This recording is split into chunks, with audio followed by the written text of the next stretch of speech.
I now give the floor to His Excellency George Tapatula Chaponda, Minister for Foreign Affairs and International Cooperation of Malawi.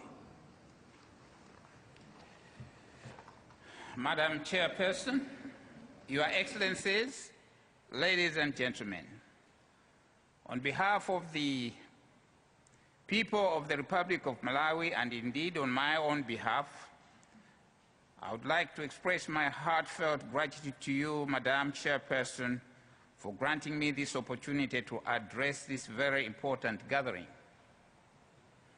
At the outset, allow me to extend greetings to you all from the government and the people of Malawi. I would also like to thank the government of Japan for successfully hosting this event. We are most grateful for the hospitality accorded to my delegation and myself since our arrival in this beautiful city of Sendai. I would also like to express our heartfelt gratitude to all the members of the preparatory committee steered by the United Nations for dedicating their precious time to activities leading to the holding of this important conference. Madam Chairperson, Your Excellencies, ladies and gentlemen, my delegation and I are very delighted to attend and participate in this landmark event aimed at assessing the implementation of the Hyogo Framework for Action, which has operated from 2005 to 2015. It is very pleasing to note that at the end of this conference, a post-2015 framework for disaster risk reduction based upon international consensus on the importance of resilience, building for protecting lives and property, including infrastructure, will be adopted. I would like to register Malawi's highest appreciation for this conference, which has come at a very opportune time when the country has just been hit by the worst disaster in its history. Madam Chairperson, distinguished delegates, ladies and gentlemen, at this juncture, allow me to share with you what Malawi as a nation has just gone through.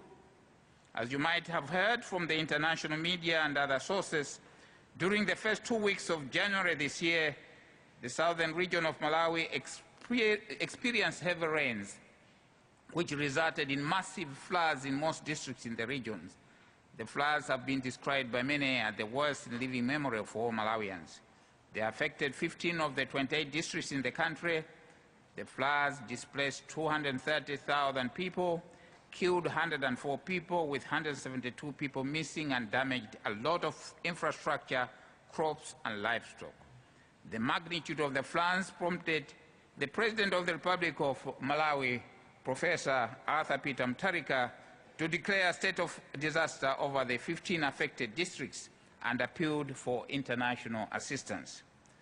In order to alleviate suffering of the people affected by the disaster, the government of Malawi is providing emergency relief assistance to the affected population with support from non-governmental organizations, the private sector, individuals, United Nations agencies, and development partners. We are currently focusing on recovery and reconstruction. A post-disaster needs assessment has just been undertaken with the support from the World Bank, European Union, and United Nations to determine the socio-economic impact of the floods and map out the recovery and reconstruction needs. Let me mention that we will be approaching our development partners once the report of the assessment is finalized to request for more support for recovery and reconstruction so that we can reconstruct the infrastructure and, quote-unquote, build back better, as suggested by the theme of this conference. Madam Chairpersons, Your Excellencies, ladies and gentlemen, Malawi has learned a lot from the disaster. One major lesson is how brotherly love can save many lives in times of dire need. It is for this reason that Malawians are very grateful to various governments, international organizations, and individuals that extended and continue to extend their hand of help during this very difficult time. We do not take this good gesture for granted. As we come to the end of the implementation period of the Hyogo Framework for Action, allow me to point out that the framework has played a significant role in addressing disaster risk in Malawi. One of the notable examples on how Malawi has benefited from the HFA is through the support for policy formulation to the government of Malawi to enable it have capacity to handle complex disaster situations. The HFA provided the much-needed policy guidance, which resulted into a paradigm shift in Malawi, that is from disaster response to disaster risk reduction. Such a shift required the backing of appropriate policy instruments to guide government and other stakeholders in reducing disaster risks. It is for this reason that a number of policy frameworks have been developed by the government and other stakeholders to ensure that disaster risk reduction is a national priority and has been included in the main development policy document for Malawi, that is the Malawi Growth and Development Strategy. The key policy instruments that have been formulated under HFA, including a number of documents, including the National Disaster Risk Management Policy. With regard to using knowledge, innovation, and education to build a culture of safety and resilience at all levels, Malawi has focused on integrating disaster risk management in the school's curriculum. In its efforts to strengthen disaster preparedness for effective response, the government has put in place the development of contingency plans at national and district level. The government has planned to undertake a comprehensive risk assessment throughout the country under the post-2015 framework in order to enhance more effective and efficient implementation of intervention. Ladies and gentlemen, the implementation of post-2015 framework for disaster reduction for Malawi is building on the HFA. The main objective is to establish an effective disaster early warning system which will help to reduce the loss of life. The post-2015 development agenda, from which a lot of principles for Malawi's framework for disaster risk reduction have been borrowed, has been very consultative. I would therefore like to commend the Secretary General's initiative and the team at the United Nations for ensuring a whole inclusive process leading to post-2015 development. I'm aware of the fact that more than 50 countries conducted national consultation through which people provided their views, indicating their readiness for a new approach of delivering development. We are pleased with the fact that Malawi was one of the countries selected for these national consultation. In this regard, I'm glad to note that like the post-2015 Global Development Agenda, the framework for disaster risk reduction has drawn lessons from the successes and challenges of the 2005 to 2015 HFA. It provides a common mechanism for monitoring progress and highlighting areas of achievement. It will help to identify challenges that will be faced in efforts to reduce risks that come with disaster. The HFA has played an important role in concentrating our efforts around the common purpose of building a resilient societies and reducing risks of disasters. The framework has raised public awareness on how to reduce disaster risks. As we move closer to welcoming the post-2015 framework for disaster reduction, we should be mindful of the importance of global partnership for effective disaster risk reduction.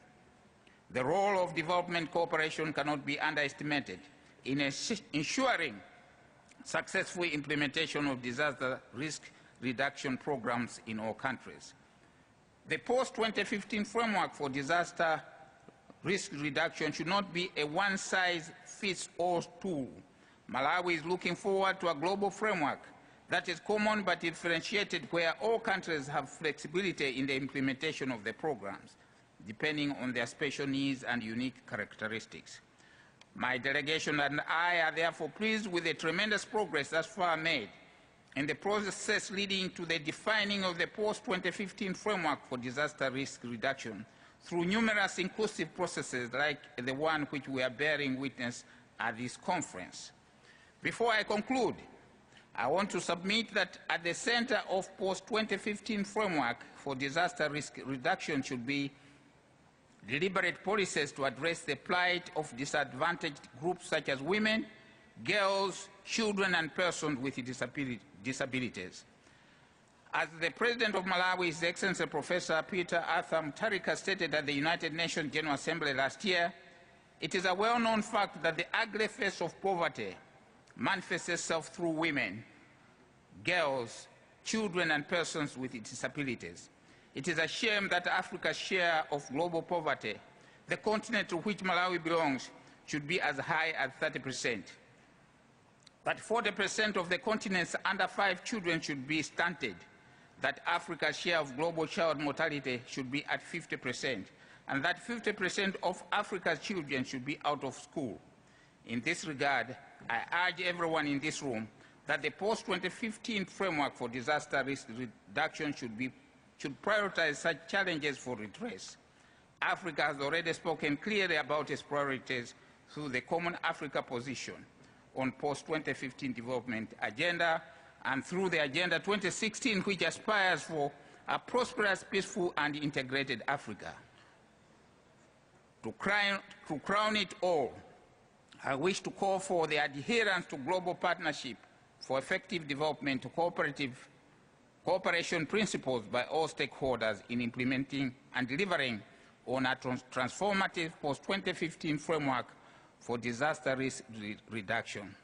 I thank you for your attention. I thank the Minister for Foreign Affairs and International Cooperation of Malawi for his statement.